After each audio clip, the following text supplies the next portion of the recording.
একদিকে চিকিৎসকরা তারা নিরাপত্তাহীনতায় ভুগছেন, আরজি করের আবহে দেখতে পাচ্ছি আরো একটি সরকারি হাসপাতালে একই চিত্র। অন্যদিকে আবার তৃণমূল বিধায়ক হুমায়ুন কবির, তাকে তো থামানোই যাচ্ছে না। মাসকট স্পিন কন্ট্রোল ল্যাবের পরীক্ষায় এটি প্রমাণিত। কেয়াসেট আলোপেক্স পেন্টা অ্যাক্টিভ নতুন চুল গজাতে সাহায্য করে, চুল পড়া বন্ধ করে। Keya Seth Alopex penta active 10 hair fall প্রবলেমের একমাত্র সলিউশন।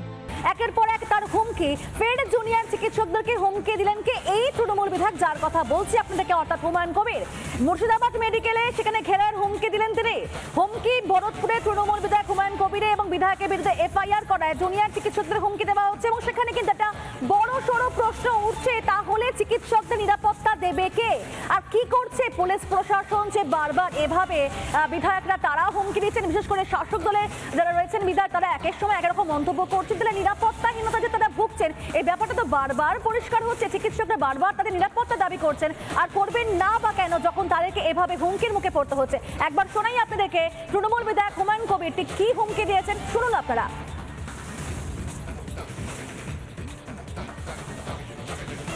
মিছিল করবে, এরা যদি 1000 লোকের মিছিল করে, আমি তার পরের দিন 5000 লোকের মিছিল করবো, ওদেরকে ঘিরে ওখানে রেখে দেবো মেডিকেল কলেজ। হিম্মত থাকে তো আমার সাথে লড়বে, করুক। যেদিন করবে তার 2 দিনের মাথায় করবো। মেডিকেল কলেজ ঘেরাও করে রাখবো। আমার নেত্রী আমাকে নিষেধ করবে, কিন্তু তাও শুনবো না। আমার অধিকার খর্ব হলে আমি কোনো জায়গাতে আপোষ করবো। এত বড় সাহস কোথা থেকে পাই, কার মদতে পাই? আমার এগেনস্টে এফআইআর করার হিম্মত কোথা থেকে পাই? এইসব ডাক্তার, এইসব 50টা ডাক্তারের কে ঘরে ঢুকাতে আমার 2 মিনিট লাগবে। করুক না, দেখি কত। আর প্রশাসনও কি করে দেখি, আমাকে কি করে রুখে দেখি। আপনারা নিজেই শুনলেন যে হুমায়ুন কবির ঠিক কি বলছেন, মানে তাকে কোনোভাবে থামানো যাচ্ছে না। তবে শুধুমাত্র কিন্তু এক্ষেত্রে নয়, তিনি সাগর দত্ত মেডিকেল কলেজে বর্তমান যে সিচুয়েশন সেখান থেকেও কিন্তু তার পরিপ্রেক্ষিতেও তিনি মন্তব্য করেছেন, সেটাও একবার শোনাতে চাইবো আপনাদেরকে।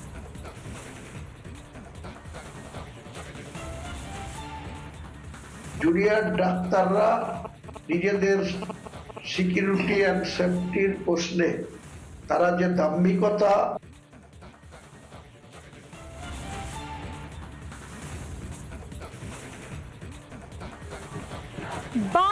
বারবার জুনিয়র চিকিৎসকদের হুমকি কোনোভাবেই থামানো যাচ্ছে না। মুর্শিদাবাদে ভরতপুরে তৃণমূল বিধায়ক অর্থাৎ হুমায়ুন কবিরকে আগে তো জুনিয়র চিকিৎসকদেরকে হুমকি দেওয়ার অভিযোগ ছিল এবং তার বিরুদ্ধে এফআইআর পর্যন্ত দায়ের হয়েছিল, এরপরও তাকে থামানো যাচ্ছে না।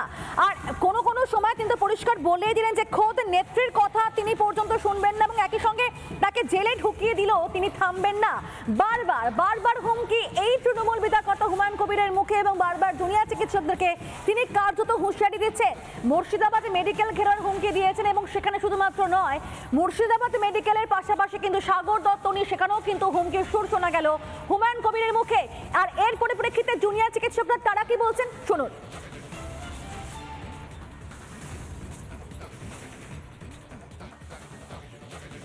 আজকে বলা হচ্ছে, আজকে একজন বিধায়ক এসে বলছেন বহরমপুরে তিনি নাকি 50,000 লোক নিয়ে বহরমপুর মেডিকেল কলেজে হামলা চালাবেন। এগুলো প্রকাশ্যে চলছে। আজকে একটা আমাদের অভয়া যে সহকর্মী সাবজুডিস বিষয় বলে সেই জিনিস নাকি লাইভ স্ট্রিমিং করা যাবে না, অথচ এরকম একটা সেন্সিটিভ বিষয় নিয়ে একটা নোংরামি চলছে, সেটা নাকি শর্ট ফিল্ম বানানো হবে। শর্ট ফিল্মের পোস্টার করছে, তাদেরকেও নাকি শাসক দল থেকে বের করে দেওয়া হচ্ছে এবং তারপরেও তারা আবার প্রকাশ্যে স্টেটমেন্ট দিচ্ছে যে বের করে দেওয়া হোক, তারপরেও আমরা নাকি মহালয়ার দিন তারা নাকি শর্ট ফিল্ম বের করবে। এই নোংরামিগুলো কোথা থেকে আসছে? এই সাহস কোথা থেকে পাচ্ছে তারা? এই সাহসগুলো পাচ্ছে আসলে তাদের মাথায় বড় কেউ রয়েছে। আসলে তাদের মাথায় এই যে ভয়ের রাজনীতি বলছি না, আসলে তারাই এর মাথা। এইদের সবাইকে উপড়ে ফেলা অবধি আমাদের আন্দোলন কিন্তু চলবে। ব্যাপী আন্দোলন চলেছে। এই আন্দোলনের বিভিন্ন সময় আমরা বিভিন্ন উস্কানিমূলক মন্তব্য কিন্তু পেয়েছি, কখনো ফোঁস করা থেকে শুরু করে কখনো উৎসবে ফেরা ইত্যাদি ইত্যাদি। ফলে কে কি বলল আমরা সেটা নিয়ে ভাবতে চাই না। শাসকের ক্ষমতা অপরিসীম আমরা সবাই জানি। এই আন্দোলন চলাকালীন অনেকে আমাদের বলতে চেয়েছেন আমরা নাকি রাজনীতি করছি, কিন্তু বাস্তবে তো তা নয়। আমরা কোনোভাবেই কোনো রকম ক্ষমতার দ্বন্দ্ব ইত্যাদি কোনো কিছুর মধ্যেই জড়াতে চাইনি। আমরা প্রথম থেকেই শুধু এবং শুধুমাত্র নিরাপত্তার দাবিতে আমাদের আন্দোলন চালিয়ে গেছি, যে এই ধরনের বহু মন্তব্য শুধুমাত্র প্ররোচনার জন্য, অবশ্যই তিনি একটি বিশেষ দলের এবং তিনি তার রাজনৈতিক উদ্দেশ্য প্রণোদিতভাবে আন্দোলনকে বিভ্রান্ত করতে চাইছেন, আন্দোলনকারীদের মানে বিভ্রান্ত করে একটা অরাজকতার পরিবেশ সৃষ্টি করতে চাইছেন। কিন্তু আমরা কোনোভাবেই সেই ফাঁদে পা দেব না, আমরা আমাদের আন্দোলন চালিয়ে যাব। সেটা ওনার আর ওনার নেত্রীর মধ্যে ব্যাপার, সেটা নিয়ে আমি এখন কোনো মন্তব্য করতে চাই না। ওনারা বা প্রশাসন কি করবেন সেটা প্রশাসন দেখে নেবে। আমাদের যদি আমাদের 1000 জন লোক থাকে, আমরা 1000 জনের মিছিল বের করব। আমাদের যতটা আমাদের পক্ষে সম্ভব সেই সংখ্যক লোক নিয়ে আমরা এগিয়ে যাব এবং আমাদের ন্যায্য দাবি আমরা তুলে ধরব। সব অনেক রকম মন্তব্য আসবে, এইসব মন্তব্যে কান দিতে আমরা জানি এইসব মন্তব্য আসবে। এসব মন্তব্যে কান দেওয়ার মতো আমরা অনেকটা ম্যাচিওর যে আমরা জানি এসব মন্তব্যে কান দিলে চলবে না। আমাদের দাবি ন্যায্য দাবি, এটাই আমরা বিশ্বাস করি এবং আমরা আমাদের আন্দোলন চালিয়ে যাব। এই ব্যাপার নিয়ে মানে কি বলবো, আমাদের যে নিম্নতম যেগুলো চেঞ্জিং রুমের জন্য এগুলো তো দাবি আমরা জানাতেই পারি। নিজেদের সুরক্ষার জন্যও তো আমাদের লড়তে হবে। আমাদের নিজেদের মানে ডিউটির জায়গাতেই যদি আমরা সুরক্ষিত না থাকি, আমরা তাহলে কি করব? তো সেটা বলতেই হবে, তাই না? এবার সেই জন্য যদি আমাদের থ্রেট মানে দেওয়া হয়, এটা কি মানে ঠিক বলে কি মনে হয়? তবে এখানে শেষ নয়, সেই বহরমপুর মেডিকেল কলেজ হাসপাতাল হোক বা সাগর দত্ত হোক, এখানে শেষ নয়। আপনাদেরকে শুরু থেকে বলছি, থামানো যাচ্ছে না হুমায়ুন কবিরকে। তিনি কিন্তু আর্চিকর কাণ্ডের আবহে সেখানেও কিন্তু ঠিক এভাবে হুমকি দিয়েছিলেন। ঠিক কি বলেছিলেন তখন এই তৃণমূল বিধায়ক অর্থাৎ হুমায়ুন কবির, শোনাবো আপনাদেরকে।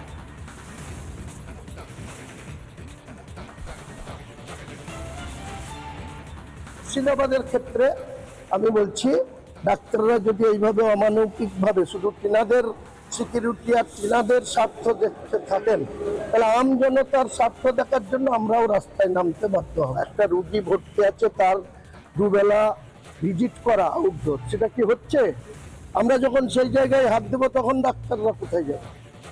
আমরা তো চুপচাপ এটা মেনে নেবো না। আমি মুর্শিদাবাদ জেলার মানুষের যা পালস বুঝি, মুর্শিদাবাদের মানুষ যখন এটা নিয়ে রাস্তায় নামবে তখন ডাক্তারবাবুরা কি করবেন, তখন ডাক্তারবাবুরা বুঝবেন। তোমার মরছে, তাহলে ডাক্তাররা সুরক্ষিত থাকবে কেন? পাবলিক যদি আজকে হসপিটালে গিয়ে পরিষেবা না পেয়ে তার জীবন চলে যায়, মৃত্যু হয়, তাহলে সেই জনরসে যদি তারা আক্রান্ত হয়, তার কে দায় নেবে? পুরুলিয়া লোকশিল্পীদের হুমকি পুর প্রধানের, সরকারের নুন খেলে সরকারের গুণগান করতে হবে। পুরুলিয়ায় লোকশিল্পীদের নিয়ে আয়োজিত কর্মশালা, সেখানে হুঁশিয়ারি শোনা গেল পুর প্রধানের মুখে। কি বললেন নবেন্দু মাহালি, শুনুন আপনারা। একটাই বক্তব্য, এই সরকারের আপনি নুন খাচ্ছেন, এই সরকারের গুণ গাইতে হবে। আপনারা যে প্রোগ্রাম পারফরমেন্স পান, সরকারি প্রকল্প প্রচারের জন্য পান, আপনি প্রচারও করবেন আবার সরকারের বিরুদ্ধে প্রচারও যাবেন। এই দুটা জিনিস একসঙ্গে হবে নাই বলতে, আপনাকে একটা রাস্তা বেছে নিতে হবে। দুদিকে দু নৌকায় পা দিয়ে চলা যায়, তাহলে আপনাকে ডিসিশন নিতে হবে যে আমি কোনো সরকারি ভাতা নেব না, পুরস্কার ফিরাই দেবো, যদি কোনো পাইছি সম্মান ফিরাই দেবো, কার্ড সিলিন্ডার করে দেবো। আপনি তো শিল্পী, আপনার নিজস্ব শিল্পী সত্তা যদি থাকে আপনি এমনি বাজার আক্রমণ করে দেবেন, কোনো দরকার হবে না সরকারি সাহায্য। আপনি তো শিল্পী, আপনার যদি বাজারে ক্রেজ থাকে এমনি লোক ডাকবে যে না ওই শিল্পীটারে গান করাবো, ওই শিল্পীটারে আমরা সব করবো, সরকারি সাহায্য দরকারই হবে। আপনি সরকারেরও সাহায্য নেবেন, সরকারের মঞ্চে জায়গা খুঁজবেন, সরকারের বিভিন্ন প্রোগ্রাম নেবেন, আবার সরকারের বিরুদ্ধে বিভিন্ন আন্দোলনও সামিল হবেন। এটা বন্ধু কিরকম হচ্ছে, এইটা বললেই নবেন্দু মহালি খারাপ হয়ে যাবে। মানে কোথাও গিয়ে রাজ্য সরকার এবং তৃণমূল দল যে সমর্থক হয়ে যাচ্ছে তারই স্পষ্ট হয়তো উদাহরণ নেতাকর্মীদের এহেন মন্তব্য, যেখানে বলা হচ্ছে নুন খেলে সরকারের গুণগান করতে হবে। তবে এ নিয়ে সরব হয়েছেন প্রত্যেকেই, শিল্পী থেকে শুরু করে পুরুলিয়া জেলা বিজেপি যিনি সভাপতি রয়েছেন প্রত্যেকে সরব হয়েছেন। কি বলছেন তারা, শোনা যাক এক এক করে। আজকে এখানে যে কর্মসূচিতে আমরা জমায়েত হয়েছি সেটা শুধু শিল্পীদের নয়, সমস্ত প্রতিবাদী মানুষের। কিন্তু নিজে একজন শিল্পী হিসেবে, নিজে একজন নাট্যকর্মী হিসেবে আমি মনে করি যে সরকারের নুন খাইলে গুণ গাইতে হবে, এই যে বিষয়টা, এটা আমার মনে হয়েছে এক রকমের থ্রেট কালচার। কারণ সরকার কার? সরকার মানুষের। সরকারের টাকা আসছে মানে সেটা কিন্তু আমাদেরই ট্যাক্স ঘুরে শিল্পীদের কাছে ভাতা হিসেবে আসছে। এবার সেখানে সরকার যদি কোনো ভুল করে বা পার্টিকুলার যে দল সরকার চালাচ্ছে সেই দল যদি কিছু ভুল করে, তার অন্যায়ের প্রতিবাদ করার স্বাধীনতা কিন্তু আমাদের গণতন্ত্রের প্রত্যেকটা মানুষকে দিয়েছে।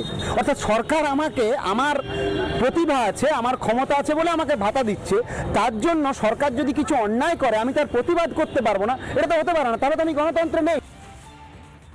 থ্রেড কালচার যেটা গোটা রাজ্যের জুড়ে চলছে, পুরুলিয়াও সেখান থেকে বঞ্চিত নেই। এক রকমের থ্রেড দেওয়া হচ্ছে শিল্পীদেরকে কি যদি ভাতা চাই তাহলে সরকারের গুণ গাইতে হবে। আবার সরকারের নুন কিসের আছে? সাধারণ মানুষ নিজের ট্যাক্সের টাকা দেয়, সে ট্যাক্সের টাকা দিয়ে সরকার ভাতা পাতা যা গেলে যে ডেভেলপমেন্টের কাজ করে সব করে, তো সরকারের নুনের কোনো বিষয় নেই। মানুষের গণতান্ত্রিক অধিকার আছে।